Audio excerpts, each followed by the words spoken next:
Going to be joined by Mighty Jamie later on. He's been a regular guest on the Burning Platform. Also, Phumi Mashigo. We'll talk about some of the things that are going on in the news. For most people yesterday, we've got to say that the budget speech was a welcome relief because Tito did not do anything outrageous with the budget. He did not, for example, implement an increase in capital gains tax or in personal taxes of any serious nature. A lot of people were worried he would bring in a whole new wealth tax because, to be perfectly frank, I think that the people of this country are feeling a little bit leveraged at the moment. They're probably feeling like, they're doing more than their fair share of giving back to the government. And the government in return, as someone I was talking to on the phone yesterday said to me, where is the money? Where is the money? Because we had money and it's been misappropriated and stolen. So no point in SARS, Edward Kisvet and company doing their job as well as they can. And then the government that is required to spend that money ends up passing it on to cadres and comrades and stealing most of it before it does any of the good work that the government says that they're going to do with it. Right? Look, I wouldn't want to be Tito Mboweni. I think trying to manage this South African economy is probably one of the hardest jobs in the world. But I'll find out in a moment or two what Jamie thinks, and Phumi will be joining us as soon as she's dropped off Kanejo at school. Hey, it's 2021. This is how we do things. Everybody gets their things done, whether they're working at home, whether they're dropping children off. As Phumi said, we get the full experience with her this morning. Hey, Jamie, how are you? I'm well. Is the audio clear? The audio is perfectly clear. We can't see you, though. Okay, I'll sort that out. Sometimes some people are like, no, I don't want to be on camera. And then I always think that they are hiding something until I see them. And then I go, oh, no, maybe it's better you switch off your camera. Hey, like whom? Please just clarify, like whom exactly? Jamie, just while we've got you and before Phumi rejoins us, what are your first thoughts on Tito's budget and how's it, man? How do you think it's turned out? Because there seems to be a good reaction from the market. I saw some of the opposition party comments about the budget, and they're usually the most critical. It seems that most people are more or less happy with him. He's got a tough job, though, don't you think? Well, I think the job is tough, and I think the feedback has been good broadly. Mm-hmm. And I think a lot of people were happy that, company tax and income tax are going down somewhat, and that's going to give them a bit of breathing room. I think what this does for me is it opens up space for a live experiment around this idea of the trickle-down economy. Because we've heard all this time that, if you give companies these breaks during times of recession, they are going to redirect those benefits towards, employees, towards purchasing stuff that will then, reignite the economy, so to speak. So I think he's gone for that ideological approach in terms of economical philosophy. And now we'll have a year to see whether or not this actually did translate to more, employment, more purchasing, more, economic activity, because that's always been the premise. I don't think that it's going to hold up as optimistically as people do, because here's the thing about our global environment. It's a consumerist environment. And what normally happens is that when you give companies more leeway in terms of their tax, burdens, etc., normally the executives get a lot of pay cuts, not pay cuts, sorry, a lot of bonuses and that kind of thing.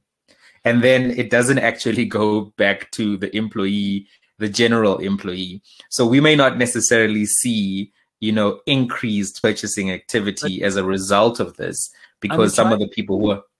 So I'm inclined to agree with you, because in big corporations, that's the case. But big corporations are no longer the most important part of this economy. And we've got to look at small businesses, and they've had the most horrible year imaginable.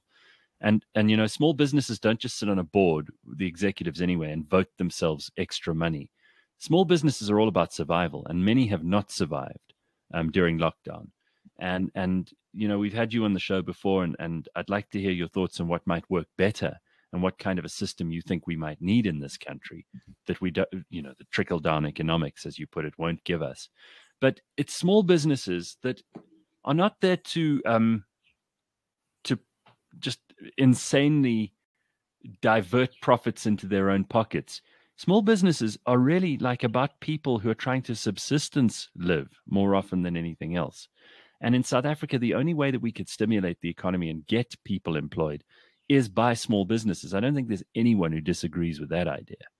And if that's the case, then one of the ways that the government can help is by staying out of the way and by trimming their involvement down to an absolute bare minimum, so that there is some extra money around for people to buy stock or to work out transport arrangements for themselves and their staff, or to help bring in a new person because they need to expand some part of the shop or whatever. We are talking about small businesses. We're not talking these big corporations. Nothing's going to change. They're already in cahoots with Tito and the government anyway. They're already kind of on the government's side in terms of economic policy. And we know this because they keep telling us how good their relationship is with government.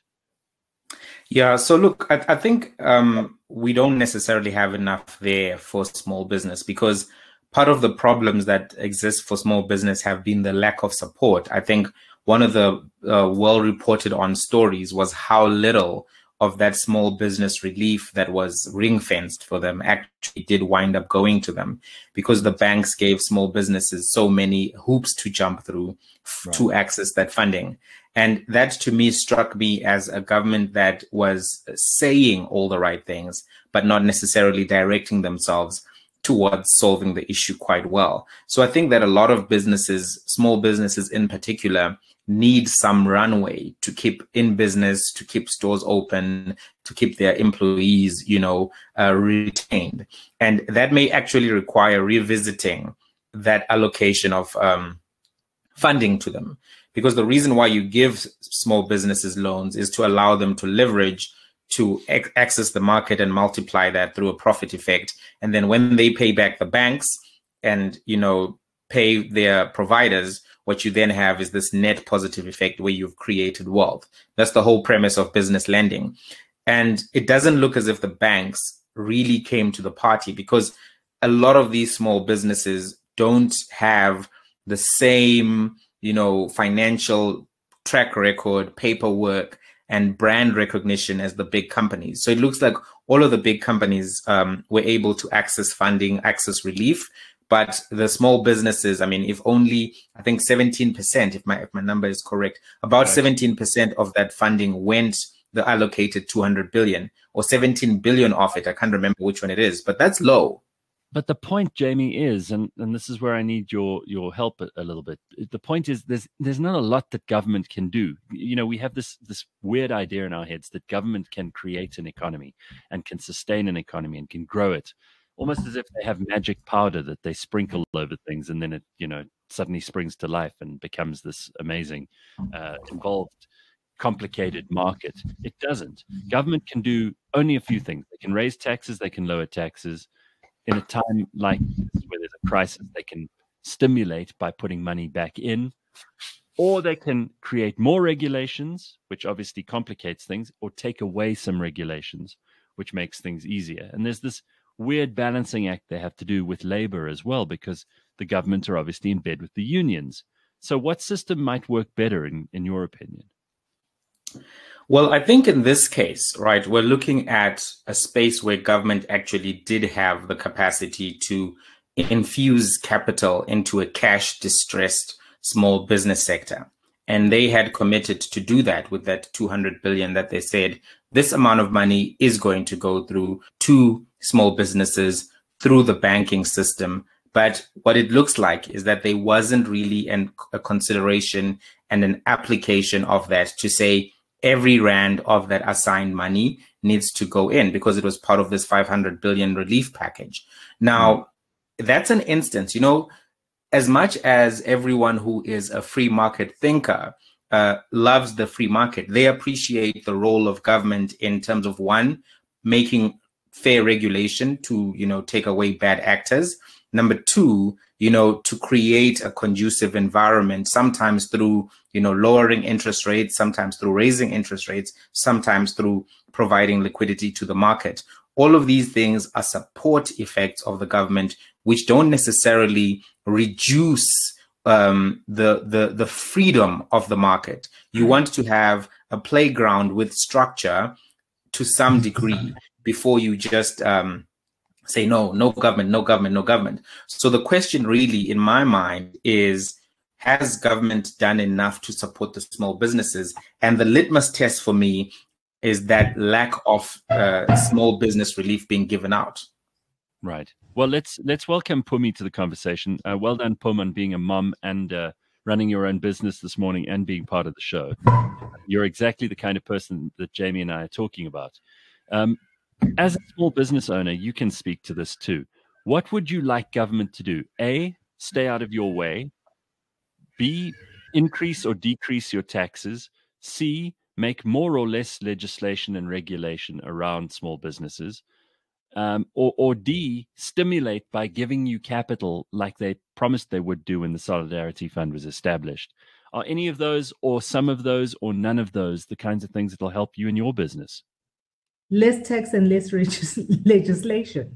Right. I think, unfortunately, the thing with legislation is that it, the whips and chains that they thought would kind of pull back big business are exactly the things that weigh down small business, because it's all the same processes, and the legislation requires so many things that a small business owner you spend more time getting through all of that legislative crap than actually doing the stuff that you're supposed to do. It's the worst thing, I think, for small business owners. You kind of... So, having said that, and Jamie and I, Phums, are of a mind at the moment that mostly the budget was a really clever balancing act. A couple of things that we need to take note of. So capital gains tax didn't go up. There wasn't any new personal income tax. In fact, there was some relief for certain brackets.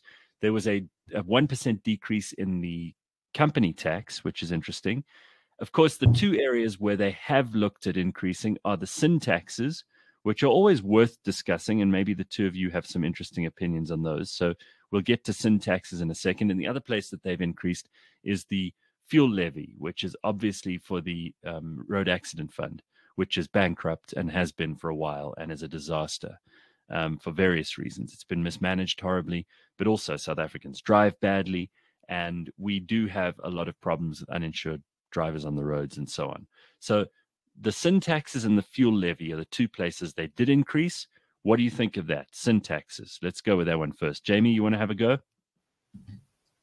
Look, I don't have a problem with the sin taxes being increased. I actually think that you do need to reduce some consumption behavior of alcohol. I think raising the price does create a limitation to a certain degree, not for addicts, not for hardcore alcoholics, but for the people in the middle, because the addicts will buy at whatever price. Even if you say 100% increase, they would still buy. But they are those social drinkers who may be in communities where that social drinking leads to adverse effects and you want to reduce it. Mexico at some point introduced tax on sugar, and they were doing so to reduce the consumption in the communities where, there was high levels of diabetes, obesity, because people were substituting Coca-Cola for, healthier options and using it as an energy drink whilst they were working these long shifts. And they did have a reduction somewhat in the prevalence of those diseases in those communities, particularly diabetes. But the interesting thing was the note around why that money was being increased. It was for general purposes of government. Government said we're doing it to increase revenue. And that's not normally the function of a sin tax. A sin tax is supposed to be used towards offsetting the health impact of alcohol consumption. It's supposed to make sure you have more doctors in the trauma wards, more health programs directed at addiction in the communities which are most adversely affected. So it's not just, hey, we're punishing you for a moral act we don't approve of. The name is just unfortunate. It's actually you as a taxpayer participating in a harmful and deleterious habit, then create healthcare risks and healthcare chronic costs, which we have to offset somewhere. So it would be unfair for a non-alcohol consuming taxpayer to pay for diabetes treatment or heart treatment or whatever the treatment may be as a result of adverse consumption. So the tax is supposed to directly link to healthcare provision and healthcare support. But what we saw in the note was, oh, this is just for general revenue fundraising, so to speak. Correct. And to me, that made me query whether or not that should be the approach to this particular tax. Because of course you are going to raise a lot of money. This is a very popular substance in South Africa, but there needs to be a direction and a connection between the consumption of alcohol and the health interventions directly linked to the consumption of alcohol, as well as the social policing intervention. It's interesting, like you said, there are a couple of things here. And Jay says, yeah, what Jamie's saying, because government should be making decisions on behalf of adults. You know, there is this idea that we want to, at the same time, do two things. We want to, at the same time, trust our people, who are the people who vote, by the way. They're also the people who drink. We want to trust them to be able to make their own decisions. In other words, individual sovereignty, more of a libertarian approach to things. But at the same time, we want to tell you what's good for you, and we want to help you with your health, because clearly you can't look after yourself. We've got this dichotomy in South Africa where we can't decide which side of the fence we're on. Either you let people be and you don't involve yourself in social engineering of any kind, or you socially engineer and then you don't trust the people who voted for you to make those decisions on their behalf. It's a very complicated thing to do. And Jay, we don't know the answer. I don't think we're going to solve it in this show. But Phumi, what are your feelings? But I think, I think that even though the budget was a balancing act, I watched some of the clips. I didn't watch the whole thing. And I read some of the commentary afterwards. I think the one thing that we're not having a conversation about is how unimaginative our minister is. The only lever he has to pull is tax. Like reduce this tax, increase this tax. And what we need now is we need a new way of thinking about how do we increase government revenue, how do we decrease government expenditure, and how do we alleviate the stranglehold on the economy, because that's, so in a small way he's kind of going, okay, I'm going to reduce companies tax and I'm going to reduce the income tax, and I'm going to increase the threshold in terms of personal taxes. But all of that is just, it's kind of like moving chairs. He's moving chairs and the boat is sinking. He has only a few levers available to him, right? And maybe he needs to think a little broader. But the fact is, government can't make money. They have to take money from other people who have made money. So the economy is not in the hands of ministers and policymakers. The economy is actually in the hands of ordinary people who are trading on the ground. Everyone from the spaza shop owner and the person who has the little caravan that makes mohodu on the side of the road, right up to the person who runs a multi-million-dollar global international corporate mega structure. These are all people who are participating in creating value.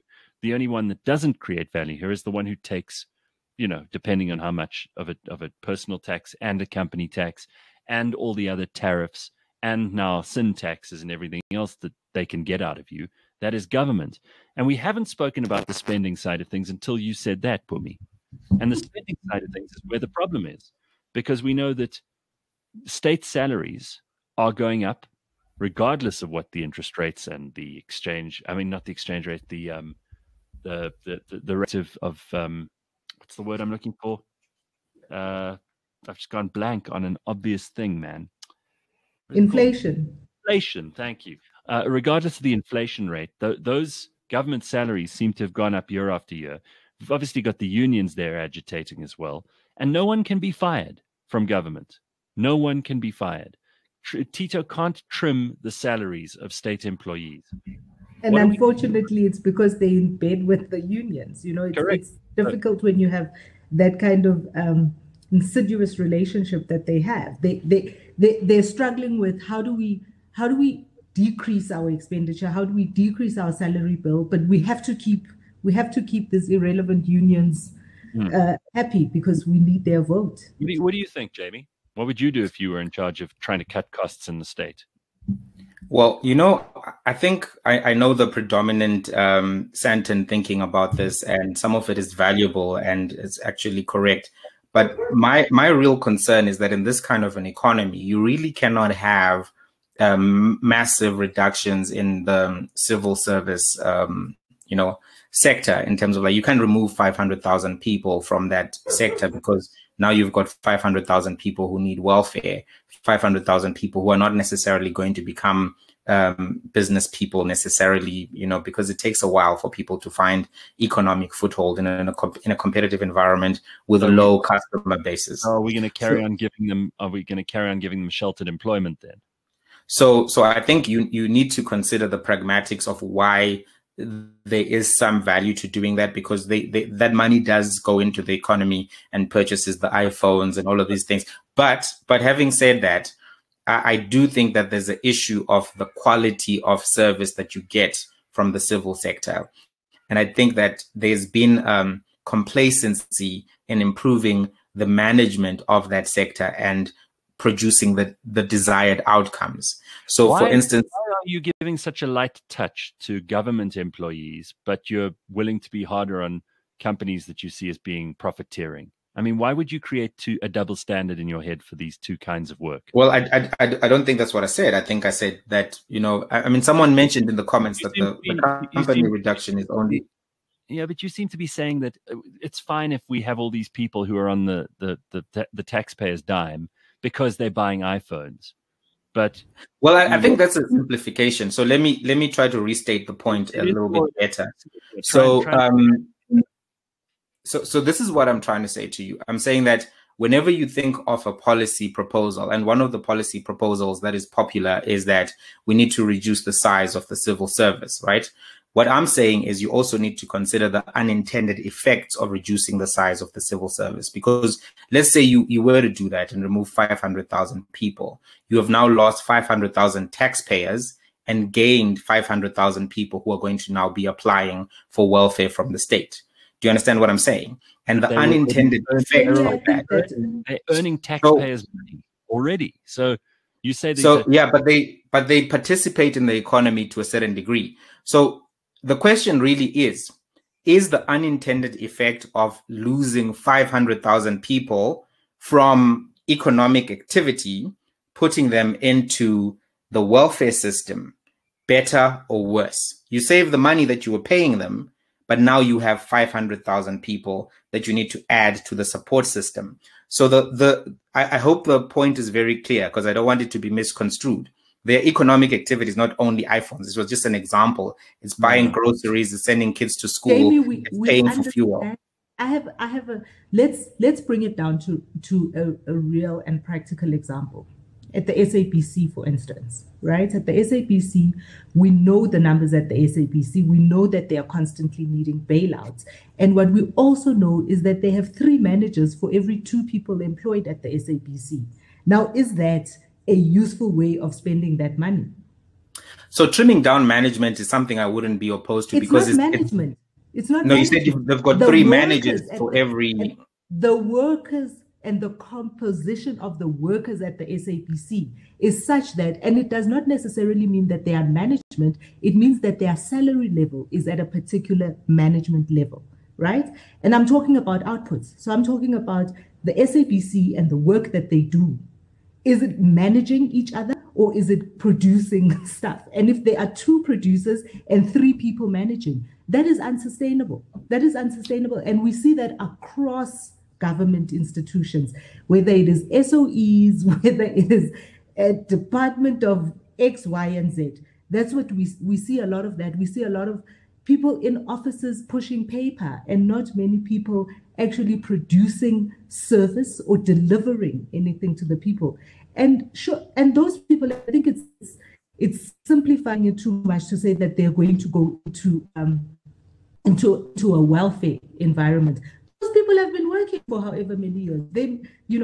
They should have savings. They should have pensions. They should be able to go into that space rather than saying that they're not going to be receiving 350 rands from the government every month. That's not who they are. Look, I don't think that the economic conditions of South Africa are such that many people have a lot of savings or enough to keep working in a informal environment after they've been retrenched or whatever. But to address the question at the heart of your point is really that SABC is mismanaged and that it's not producing the outcomes that it has to. I think if Netflix were looking at the asset of SABC, they would buy it and turn it around, because really they've produced a lot of local content that Netflix is not going to be able to produce in the long run. No, they have. Gareth, they have. They produce a lot of excellent local content. I was in the SABC for a long time.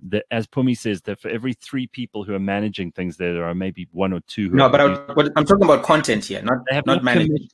They have not commissioned significant quantities. Phums, you used to be in TV too. They have not commissioned significant quantities of television or radio productions that cost them money for months. And if they have, it's probably soap operas. So I don't know how much. But my point is, they have hit shows. You would be a terrible CEO of Netflix, because if you decided to buy the SABC, you'd be buying an empty vessel. No, that's not true.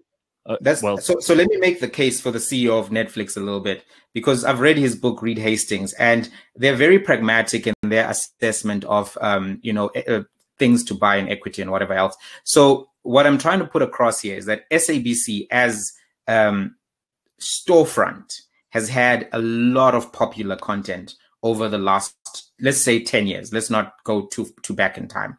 And that brand equity still exists with the audiences. I mean, people still watch a lot of these legacy shows, and people are living in the age of nostalgia. They would love to go back to some of them, have some of them revitalized. So I think that when it comes to numbers, which is what the metric that Netflix cares the most about, SABC still has a lot of attractive data around the people who are watching it on a daily basis. All of this hypothetically, if the SABC were for sale, which it isn't, because the government wants to be the only business that owns it. No, but my point is just around management, right? It's not really about should it be sold or not. No, but what you're saying. So I'm trying to say, true as well for all the other government departments and all the other parastatals, is none of them are run properly, just the SABC. Yes, and that's the problem. So the solution that the market prefers, I think, is not the most well thought out solution. The market often says privatize this or reduce the workforce, and assumes that by doing one of those 2 actions, you improve the production output of those entities. But the real problem is the management culture in those entities. If you privatize the postal service today and inherited that whole workforce, you still have the poor management culture, and you still have the workforce. You won't be able to fire them tomorrow. And here's the thing. Yeah, I'm one of the few people who's actually writing letters. I'm posting these today. Guess what I'm going to do? I'm not going via the post office at all. I'm getting a courier to deliver these. So I've already found a way around I don't need the post office, and neither do you, and neither does But I think, Jamie, I do think that what we're getting at is that, for me, what we're seeing a single-minded way of solving these problems, whereas there should be a broader interrogation of what it is. So it's not that I'm saying simply reduce or simply sell off. There must be a third way. There must be a different way, because we have not yet looked into all the feasibilities of how do we change the situation we're in. I mean, his increasing kind of the welfare and the stipends that various people get. And that's great. It makes those people, for the short term, a little bit more economically viable and a little bit more active in the economy. However, we don't have an exit strategy. So you have 50 people getting 50 Rand today, and you have no way of getting those 50 people out of the system, of stopping to get the 50 Rand. And all that's happening is every year we've got 25 million people unemployed in South Africa. And this year we've got 500,000 new matriculants and graduates all going into an environment that is a stagnant economy. Therefore, there will be no jobs for them. Therefore, they will be getting into the same queue that 25 million other people are in. That is where my problems lie. My problem is the fact that we have no plan beside the short term, and our minister hasn't thought that far. He really hasn't thought that far. Besides wagging his finger at us and saying we still owe lots of people lots of money, which is rubbish. Well, what do you think of the debt? Because we are, with the debt to GDP ratio is getting higher and higher and higher, and they say that it could reach levels which are untenable. Do you think that that's a problem, or are you two of either the same or separate minds that this stuff doesn't really matter and countries can just keep on borrowing? Well, I think it depends on the time and the context of the borrowing. If the market fundamentals are still solid for a particular country, I wouldn't be overly concerned about how much they are borrowing if their fundamentals are in place, because nobody really cares about America's debt to GDP ratio, because they know that the US dollar first and foremost is a dominant currency. Two, that America as an economy is still a vibrant, solid, large market, and its fundamentals are solid. So that's why they don't care about America, for instance, having that large debt to GDP ratio. But for Zambia, when Zambia started crossing the 30% mark, what people started seeing is it was unable to pay its commitments on the euro bonds as they matured. And as a result of that, Zambia went into a debt crisis, and the currency started depreciating, inflation started accelerating, and you don't want those two things to happen. So the difference is that South Africa lies in between those two extremes. It lies in between the American model, where the fundamentals are still solid, and the Zambian model, where there are no fundamentals that are solid. And that really lies, that really is the question, is how much more can we absorb before it gets to a critical point? Now, going back to what Phumi said a little bit earlier, there are some market stress signals that I worry about long term, because when you look at our education sector, you see that, the minister basically massages those numbers as much as she can, but the reality is we're not producing enough skilled graduates and enough potentially talented matriculants to attract the kind of jobs and opportunities that we need to compete in the 4IR economy, to actually begin a road towards industrialization, which everyone agrees would need to happen at a higher rate in order for us to create some of the jobs that everybody hopes for. Because when you have effectively 250,000 students writing mathematics, but only 40,000 of those students doing well enough to continue with mathematics, that already shows you're not going to have enough computer science students, enough engineering students, enough scientists, because you got one little pool of people to fill all the degrees that are necessary for the modern economy. Maybe what we should do is we should stop subsidizing degrees in the arts or degrees in language or degrees in all of those things, and only subsidize from government side degrees in those places where we know we need people to have skills and jobs. Maybe that's something we could think about. And if you wanted to go and study art, then you can do that, but it's on your dime. Well, some people have mooted that, right? And there could be more support that is offered towards kids in maths programs. That's 200,000. We're not getting enough of them performing at the right level. I mean, the pass mark, just using the 50%, and you can get this data from the diagnostic report, but it only comes out a few weeks after the results are announced. It will show you how many students got 50% to 60, 60 to 70, etc., etc. And only 20% of students get over 50% of the 260,000 who write mathematics. But when you look at how many got over 70%, which is level 6, level 7, the people most likely to be accepted for university programs in those subjects, you find 5% of the students who wrote the exam got that number. That's not good. That's actually very, very poor.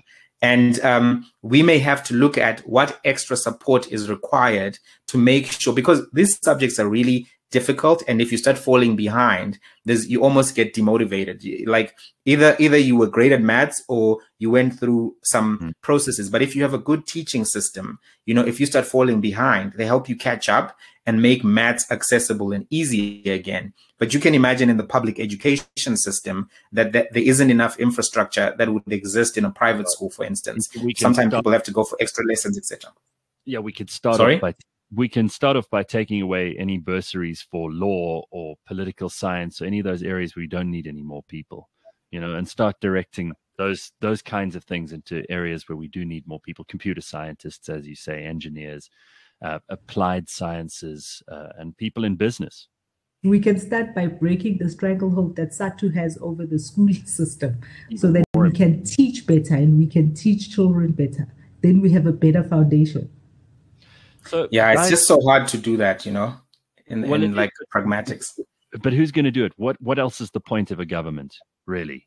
Are they there to cut ribbons and to welcome vaccines into the country by meeting them at the airport, or are they there to break news? It sounds like it is hard to do in a pragmatic, but actually it requires the will of the people. The school governing body is still a very important part of the school system.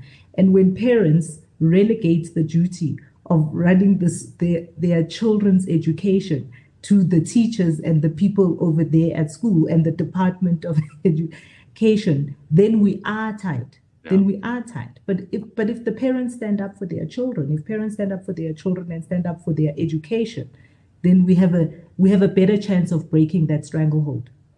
So I just want to quickly throw this in here, and I know it's controversial and it might irritate some people, but Tanzania has just pretended that coronavirus didn't exist. Their economy has been open from day one. I brought this up on my TV show last night. Their economy's been open from day one. They've never had a lockdown. Tourism has been thriving. Places like Zanzibar have been bubbling over with tourists. They've also seen a 5.8% increase in their overall economic activity for 2020, which is really impressive. I mean, to go up 5.8% in a year where most of the world went down, including this country where we went down by almost 8%, and some people are saying that could be higher.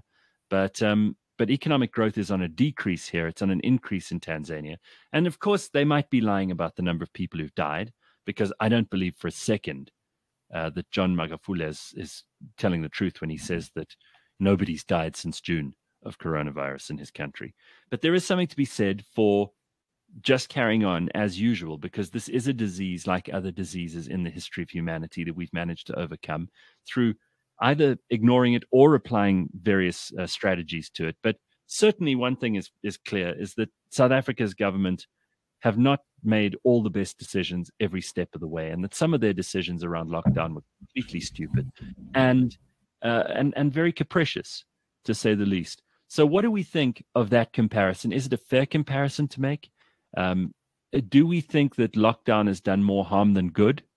Not just to the economy, but to people's mental health, to people's livelihoods, all those kinds of things.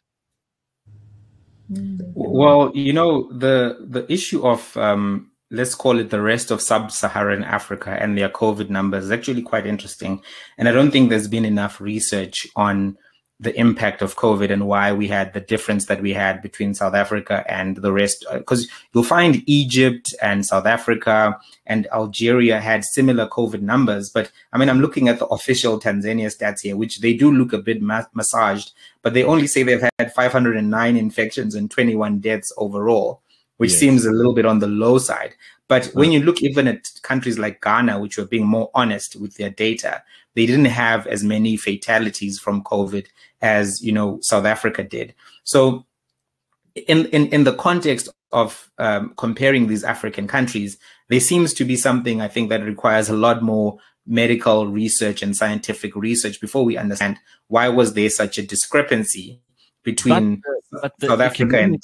The economic numbers are in, and while they might lie about the medical numbers, the economic numbers are in, and that shows that maybe the best strategy for the economy would have been, and maybe Tito was arguing this, we don't know, in those NCCC meetings, maybe the best strategy was just leave people alone. Well, our numbers may be massaged as well, for all we know, right?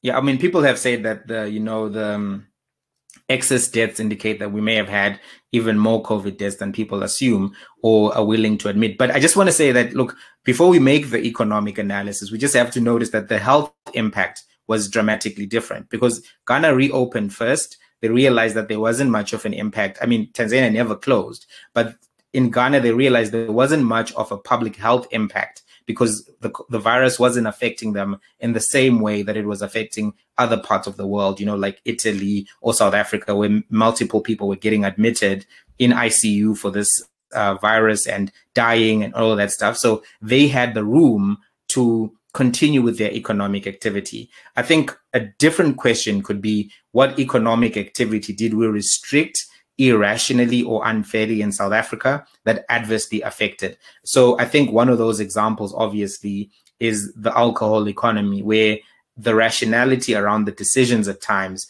didn't seem to coincide with the lived reality of the businesses and the impacts. Because on the one hand, you always have trauma wards that are full.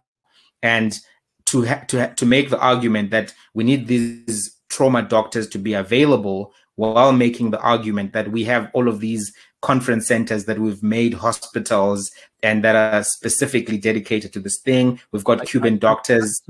I'm sorry to rush you guys, but I should have known we would go down this COVID path, and it would lead to a lot of discussion. But we do have to look at some other things, and I don't want us to be stuck only in the economy and COVID, because there are a lot of things that are more current, that are immediate, that we need to address. So Jamie and Phumi, I want to hear your thoughts on what Phumi's been paying. She just loves this, the Zondo Commission. You're still into it, right, Phums? Dude, I am still committed to the Zondo Commission, and I think the developments over the past couple of weeks have been titillating, to say the least. So give us a bit of a précis and tell us what you think is happening there. This week, I haven't been paying too much attention, but there is the two things that I think are top of mind for everybody is what is going to happen now with Umsholos, as we see a litany of people going to have tea over there, and what happens next, and unfortunately our president keeps, I'm not shocked, he keeps delivering exactly what he's been delivering for 3 years. Absolutely no decisions. There are 200 and something witnesses that they've got lined up against the former president. And yes, you're right about Cyril, but do you also have things to say about, like, for example, PRASA, because the whole PRASA story has been laid out in front of the Zondo Commission this week, and they said that there are people there who are defying summonses to appear too. Aswal Mashaba apparently has admitted, and he's getting and he's been.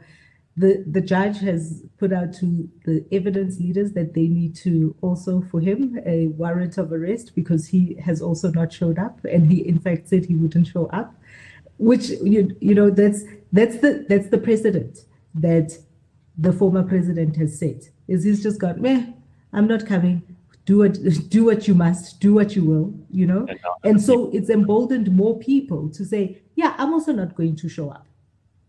What do you think of this, Jamie? I mean, you've been watching it too. Well, to be honest, I've just always thought that there's nothing that we're going to find out from this commission that we didn't already know. And it's not necessarily going to stop government corruption, because whilst the commission was happening, we still had all of these COVID-19, new forms of capture, companies being registered, companies fumigating schools for 431 million that didn't exist 2 years ago, with no health experience whatsoever. No.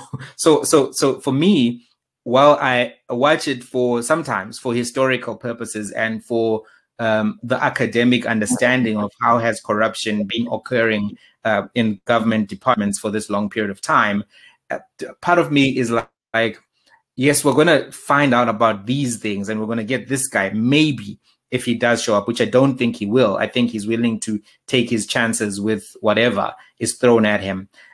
So having looked at all of that, at the end of the day, if our aim was to get to a point where we craft public policy which reduces the amount of capture activities downstream, the skeptic in me is thinking, what exactly here is going to lead to a policy that is actually going to reduce all of these, what is it called? Rent-seeking tender behavior, tenderpreneurship, all of the stuff that still happened even during a pandemic. So how many do you do a state capture commission every 5 years, spend $1 billion just to find out what you already knew with no legislation that changes anything? So there's a lot of skepticism in me. But when we look at the Zuma issue specifically, I have some concerns, and these concerns are about social cohesion and nation building. They're not so much about the legal side of things, because South Africa has had a fragile history, and sometimes we gloss over how delicate the early 90s were. We gloss over how there were a lot of power struggles in that period, and the IFP ANC battles that led to bloodshed sometimes don't get resuscitated enough for us to be cognizant of the delicate game that is being played here. So I think that it does have to be treated with kid gloves. And I know that there's been a lot of people just saying, just arrest him, just, do this, do that, do that. And I think those people don't pay close consideration to the dynamics of the national project, the compromises of the national project, as well as even how and why Jacob Zuma ascended to power. I mean, but really, Jamie, there's either the same law for everybody, or some people need kid glove treatment. And if we live in a world where there's kid glove treatment for some but not for all, that's about as unequal as a society can get, where the state is actually prepared to apply the law differently to different people. That's no world that any of us want to live in, right? And I understand what you're saying. Practically, we have to think about the damage that Jacob Zuma could do if he truly became vicious. But maybe we've got to just swallow that pill. And as we discussed, the damage is bigger. You think so? The damage is bigger if he is treated differently. The damage is actually bigger because that's what undermines the rule of law. If he gets treated differently, then suddenly politicians get treated differently. Suddenly, then it's the drug lords get treated differently. Then it's it has a bigger impact in that it undermines on a larger scale. And I think that at this moment we and unfortunately, Jamie, I disagree with you that there is a fundamental rift to social cohesion that we're going to see happen if anything is if Jacob Zuma is held to account. I really do not believe that there is that kind of support, on a groundswell of support for Jacob Zuma. People are living hard lives. People don't give a shit about Jacob Zuma. People want work. People want to eat. People want to live a good life. People want to be safe. People don't care if Jacob Zuma is coming to the commission or not, or if he's going to be arrested or not. They're not going to be out there fighting for it. And I mean, I think that the commission has had a huge unintended consequence. And that consequence has been that there is a fundamental shift in the psyche of the electorate about who they vote for and why they vote for them. It may not be what they intended. So I don't think that this thing was about policy change. The intention might be that we want to understand what went wrong so that there can be policy change. But that is based on a premise that says the ANC is coming back the next time around, that they're going to still be in government. And I don't think so. You said too, Pums, that you think that it's time that Jacob Zuma just lets out the small Anyana skeletons he keeps threatening that he has. Like, so what? Now bring it. Now's your time to show us what you got. Guys, 30 million South Africans live on less than 20 Rand a day. Sure. 30 million South Africans. Those 30 million people are not thinking about Jacob Zuma and the commission. And the other 30 of the 60 million South Africans, the other 30 million, which is us, should worry about those 30 million that are living on less than 20 Rand a day, because we are all in the same boat. It is unsustainable to have that number of people living so precariously day in and day out and think that our lives are going to continue unaffected in the way that they've always been. That's what we should be thinking about. That's how we should be seeing all of the machinations of states. And I really do think that the unintended consequence of the State Commission has been to hasten the demise of the ANC. So, Jamie, some last thoughts, because you're the special guest today. Phumi and I get to vent ourselves fairly regularly on this show. It's good to have you back on. What are the things that you're most interested in talking about that we might not have covered so far this morning? And do you want to throw in any other compliments or criticisms of any of the things you've seen in politics and current affairs this week? Well, I mean, just to quickly respond to Pumi's comment is that, as I don't think that we can adequately know how much support somebody has in terms of how many people are willing to fight for them until it's happening. And it's a risk that I don't think is worth taking. Like, there are cards on his chest, and to presume that poor people, because they are focused on their economic personal struggles, don't have a political preference or affiliation can sometimes lead to adverse effects, because they may view Jacob Zuma as their guy, and because they're not really doing much anyway with their time, they could be willing to put up a fight for him. And it can become tricky. And this is why I think it's delicate to consider all of these issues. And when you look at it from a nation and social cohesion perspective, I think that it does have to be true. It's unfortunate that different people get different treatment in society, but I think that when you consider the age of the democracy, 27 years feels long, but it's really short in the bigger scheme of the democratic project.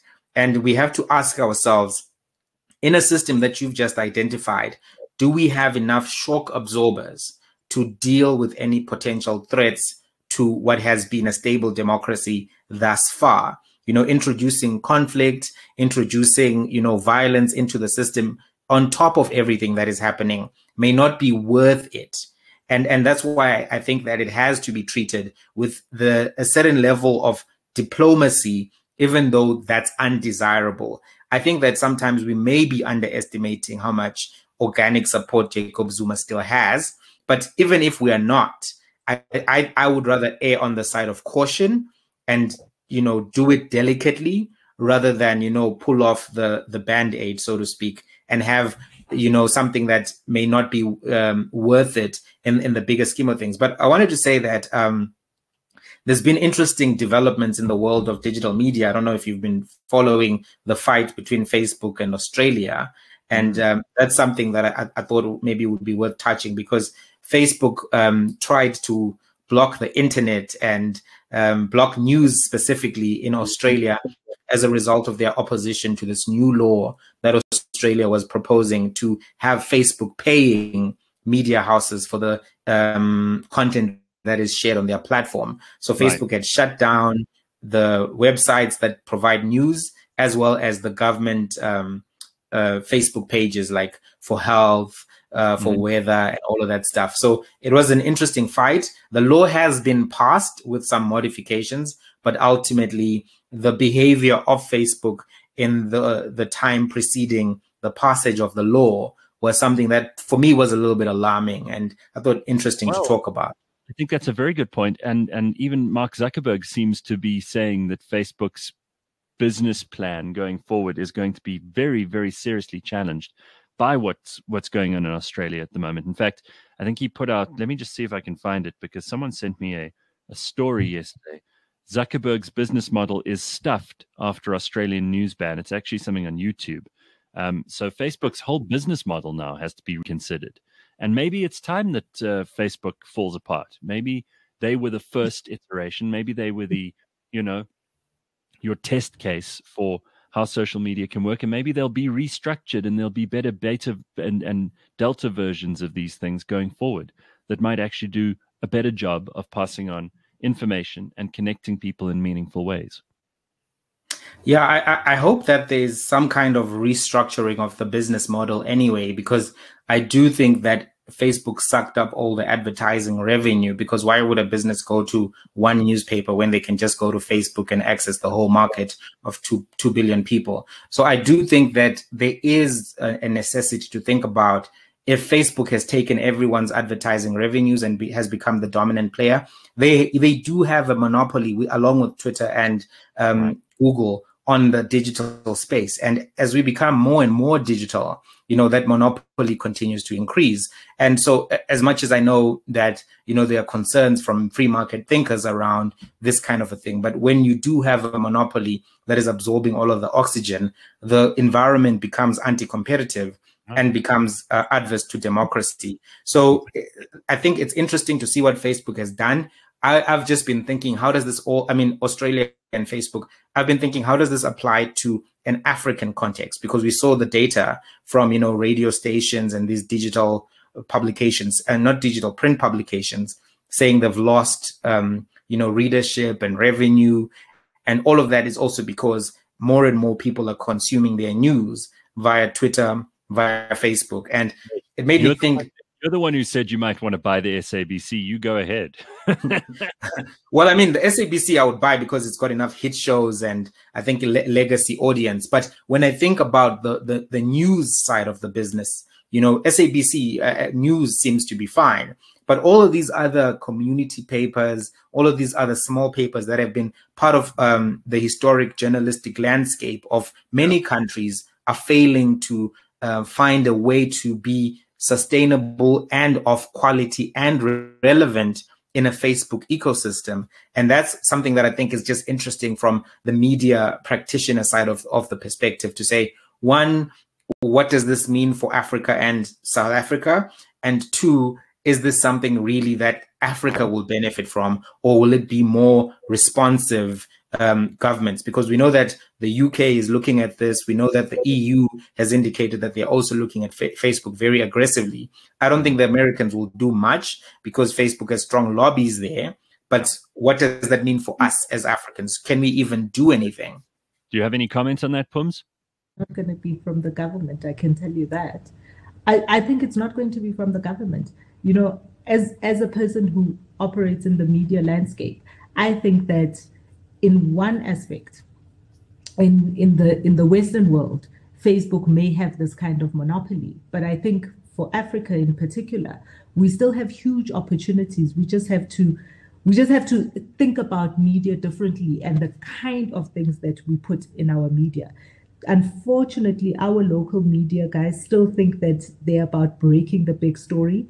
And that's not where newspapers or media or news is at anymore. I mean, I look at the New York Times that has been growing exponentially in a time when everybody is saying news media is dead. And one of the reasons they've been able to do that is because they've dealt more with analysis, which Facebook can't give you. Facebook can give you the breaking news. They cannot give you the analysis. And that's where we need to be. And particularly in the African context, we were speaking earlier about Nigeria and the forces in Nigeria. You're not going to get that from Facebook. Somebody still has to be out there putting the local spin, and the analysis is what we want from our news media, much more than the breaking news story. That breaking news story is eyewitness now. Everybody's posting it on their Facebook. Or an uninformed, unintelligent opinion on Twitter, frankly, who needs it? All right, so listen, Jamie, it's always good to have you on, and I love having you on because I know you and I disagree about like 90% of stuff, which is more exciting for me than having, and Phumi knows this because we have guests on, and then, like most of the stuff I'm going, yeah, you're right, you're right, and we have nothing to argue about. It's so boring. So I love having you on. Thank you for being on the show again this morning. It's my pleasure to share time with you. Mighty Jamie and Phumi Mashiko, thank you both so much for being part of it. And thank you for listening to the Burning Platform this morning. As always, it's brought to you by Nando's, and they are not afraid to get into controversial territory. One of the reasons that we love them as a brand, they are brave. There are so many corporations and brands and people out there in the business environment who are just terrified to put a foot wrong, that they never put a foot anywhere. And if we don't talk about these things like the budget, we don't give the analysis, as Pumi's just put it, that you can't get from social media, what are we here for? Then we're just another banging drum that nobody cares to listen to. So